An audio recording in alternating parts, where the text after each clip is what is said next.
Tipología estructural de edificios en altura. Antes de empezar con el tema, vamos a plantearnos la pregunta: ¿qué es un edificio en altura? ¿A qué llamamos un edificio en altura? Entonces, la respuesta desde el punto de vista estructural, la característica distintiva de edificios en altura es aquel que tiene la necesidad de resistir cargas horizontales.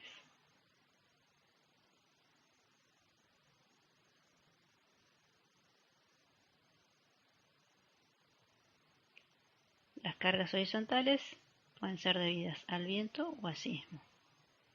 Excepcionalmente pueden haber otras causas, tales como el caso de explosiones. En nuestra zona, en la zona del litoral, la principal fuente de fuerzas horizontales en el cálculo de edificios es el viento. Hemos visto durante las clases anteriores que esta determinación está normalizada por el reglamento SIRSOC 102. En general, en edificios que no sean demasiado esbeltos o demasiado flexibles, específicamente cuyo periodo natural de vibración esté por debajo de 1 segundo, la acción del viento se traduce en una presión lateral que puede aceptarse que actúa estáticamente. Hemos visto también que las presiones de viento varían con la altura. La actividad sísmica en nuestro país varía según la región y en las zonas de mediano o alto riesgo, este estado de solicitación puede ser determinante en el proyecto de la estructura.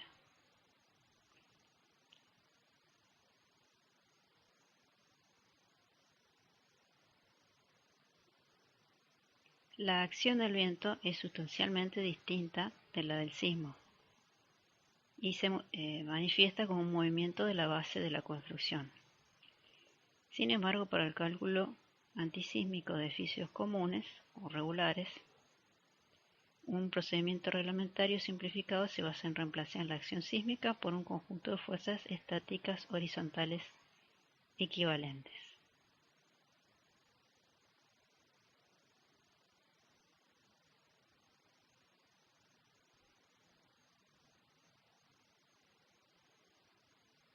En cuanto a las condiciones que debe cumplir, que necesita tener un edificio en altura, una de ellas es la estabilidad, ¿sí?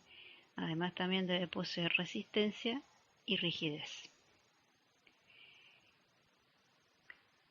En cuanto a la estabilidad, independientemente del sistema estructural que se adopte, frente a las cargas horizontales, un edificio en su conjunto se comporta como una ménsula, y como tal pueden realizarse las verificaciones usuales de estabilidad, considerando estados de carga de servicio. Simplificadamente, se puede suponer que el vuelco se puede producir respecto de un punto A, como si el edificio fuese un rígido.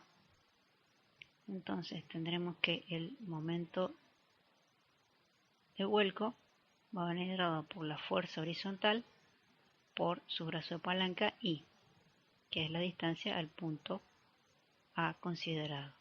Y el momento estabilizante va a venir dado por la carga PS por B sobre 2, que es esa distancia que es del brazo hacia el punto A. La carga PS debe ser valor mínimo concomitante con la carga H máxima según el estado combinado que se esté analizando. La verificación crítica al vuelco usualmente se da para el menor ancho del edificio, donde en el caso del viento, este actúa simultáneamente sobre una superficie expuesta que es la mayor. La verificación al vuelco es suficientemente exacta si el edificio está fundado sobre una platea, y una buena aproximación para cualquier otro tipo de fundación superficial. Cuando se emplean pilotes, si estos tienen capacidad para tomar tracción, esta verificación puede perder sentido.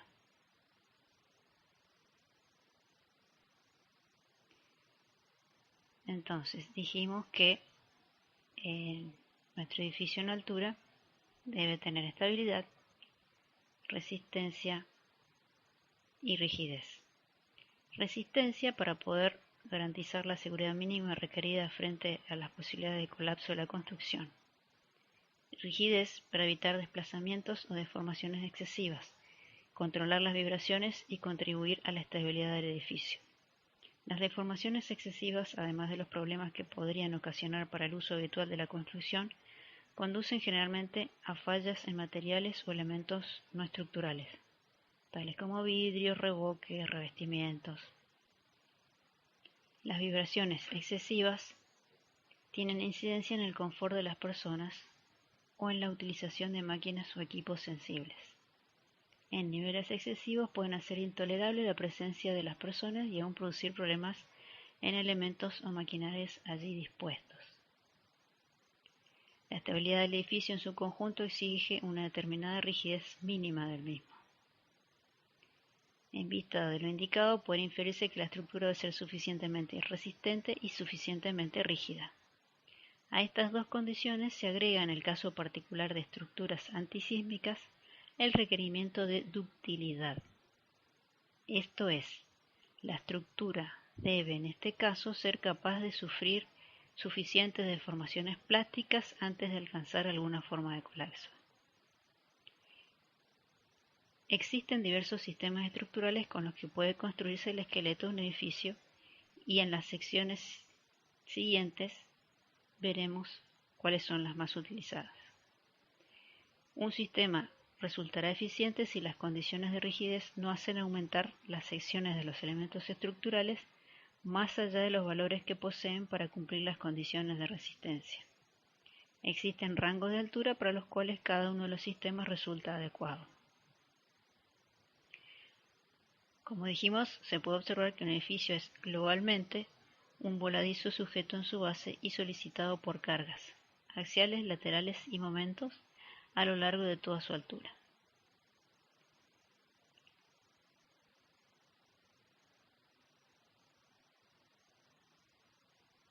Los elementos que conforman la estructura de un edificio en altura pueden agruparse en elementos principales y en elementos de distribución. Los elementos principales son cada uno de los voladizos, llamémoslo, que forman la estructura principal del edificio. Se van a considerar tres elementos básicos: pórtico, tabique y tubo. Los dos primeros son elementos planos y el tercero espacial.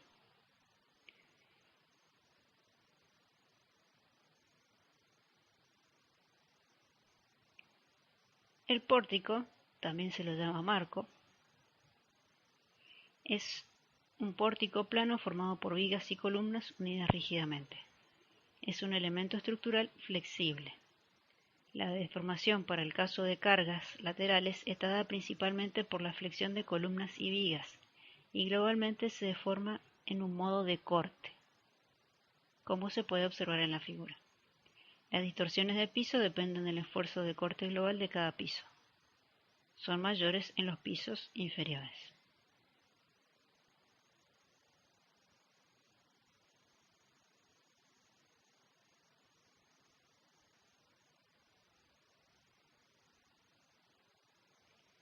El tabique, los tabiques, también denominados pared, muro de corte o pantalla,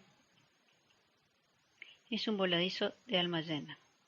Su deformación frente a cargas horizontales se produce en un modo de flexión, como se puede observar en la imagen.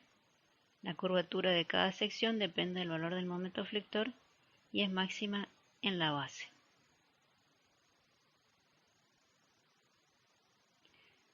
Tubo estructural. Esta estructura consiste en un conjunto de vigas y columnas dispuestas sobre la periferia, formando una especie de tubo perforado. La distribución de tensiones entre sus elementos se aparta de la correspondiente a una viga de alma llena. La deformación de este elemento es intermedia a las deformaciones de flexión y de corte mencionadas anteriormente. Los elementos de distribución son elementos que vinculan a los elementos principales. El caso típico es el de las losas de un edificio. Las losas trabajan solicitadas por fuerzas en su plano y establecen una vinculación entre los desplazamientos de los diferentes elementos principales. Deben tener una adecuada resistencia y rigidez.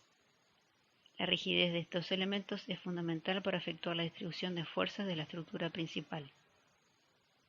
Si la losa es infinitamente rígida en su plano, con 3 grados de libertad se puede describir el movimiento del piso correspondiente en ese plano.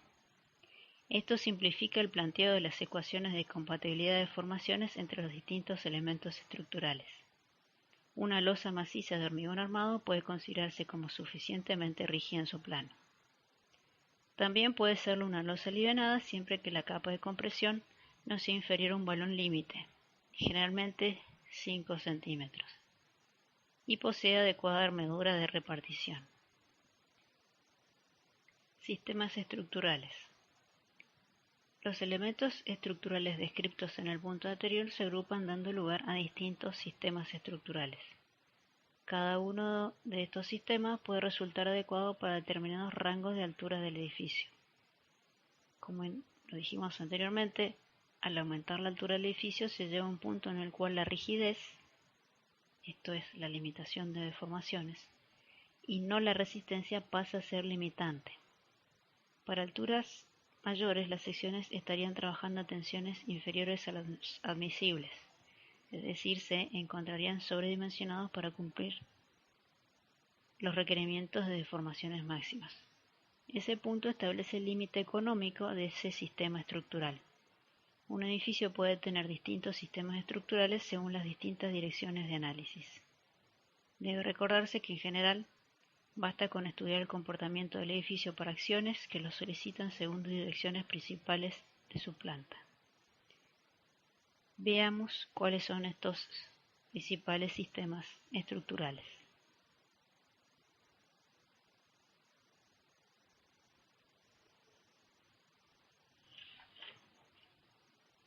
Los sistemas de pórticos están estructurados, ¿no es cierto?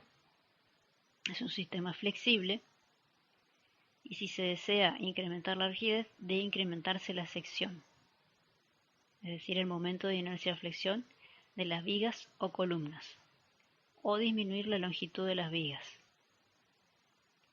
Este sistema es eficiente para alturas de aproximadamente entre 15 a 20 pisos.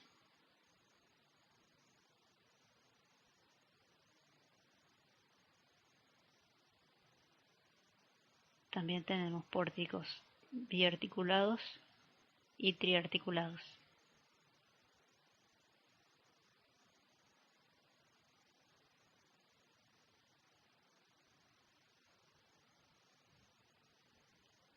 Tenemos pórticos triangulados,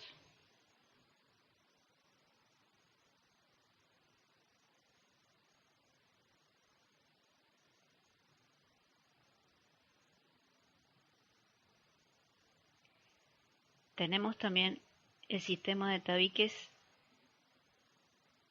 y tabiques acoplados. En este sistema de resistencia a cargas horizontales está confinada exclusivamente a tabiques. El caso de tabiques acoplados se da cuando dos o más tabiques coplanares son conectados entre sí por medio de vigas, dinteles, a nivel de cada losa. Esto se presenta, por ejemplo, cuando un tabique debe ser perforado en cada piso para permitir el paso de una puerta. El acoplamiento de los tabiques confiere a estos una mayor rigidez y mejora su comportamiento.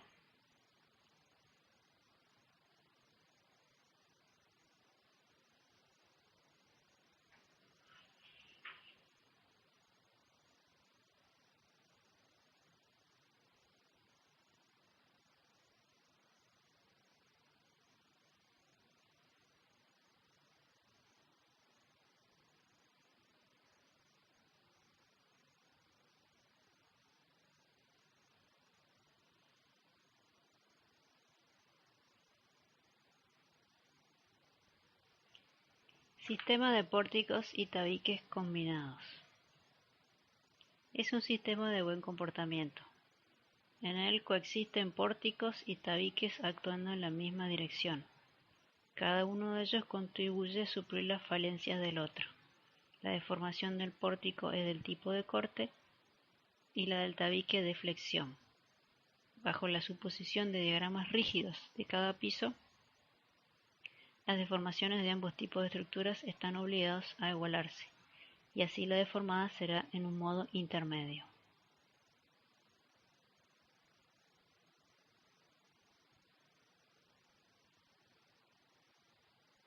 En los pisos inferiores el pórtico se deforma mucho y el tabique muy poco. Este último absorberá la mayor parte del esfuerzo cortante de las cargas externas en esos pisos y el pórtico se apoya en el tabique. En los pisos superiores, por el contrario, la deformación relativa del pórtico es pequeña y la del tabique grande. En este caso, el esfuerzo cortante externo es soportado por el pórtico y el tabique se cuelga de él. En la figura podemos ver las fuerzas de interacción entre ambos y los diagramas de esfuerzos de corte total sobre el conjunto y la parte que toma cada uno de estos elementos.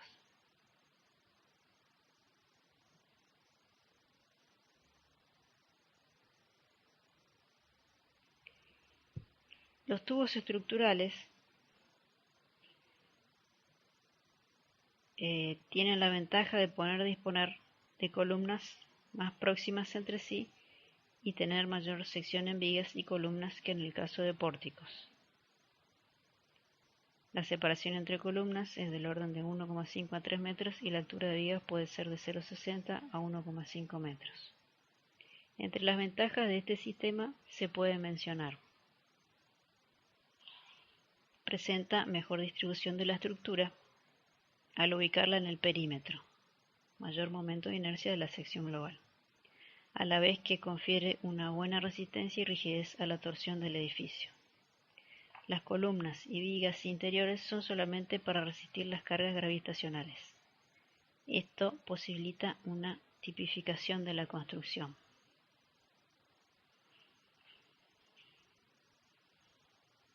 Puede darse mejor aprovechamiento al espacio interior.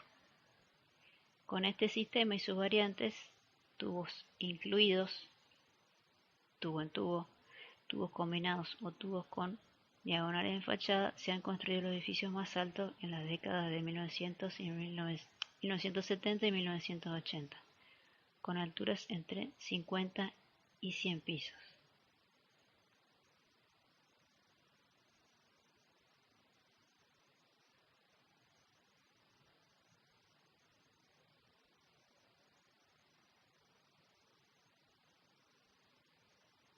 Ahora veremos,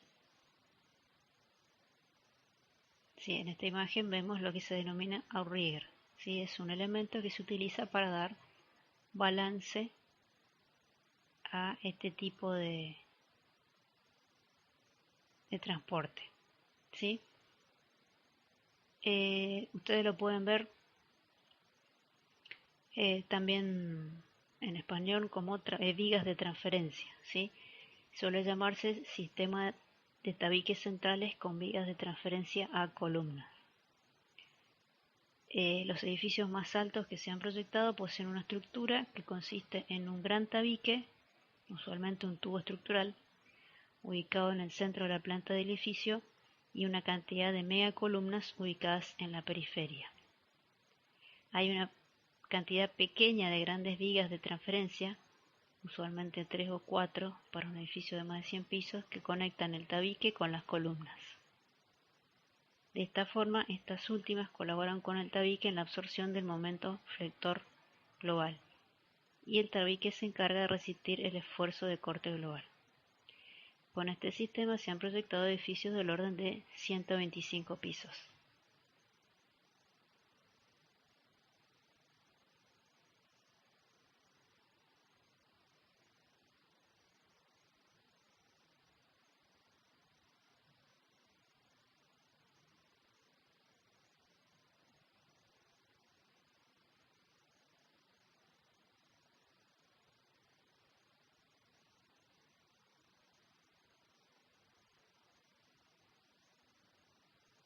Estos son todos ejemplos de lo que se llamaría megacolumnas o tabiques centrales con vías de transferencia, o en inglés outrigger.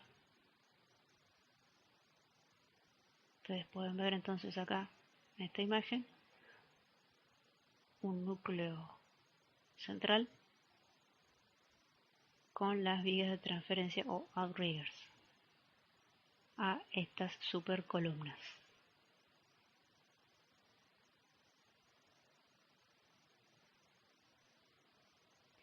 Este es el sistema, las vías de transferencia en el edificio, en las dos torres más altas de Brasil, que están situadas en la bahía del balneario de Camboriú. En el piso 30 están dispuestas uno de los outriggers.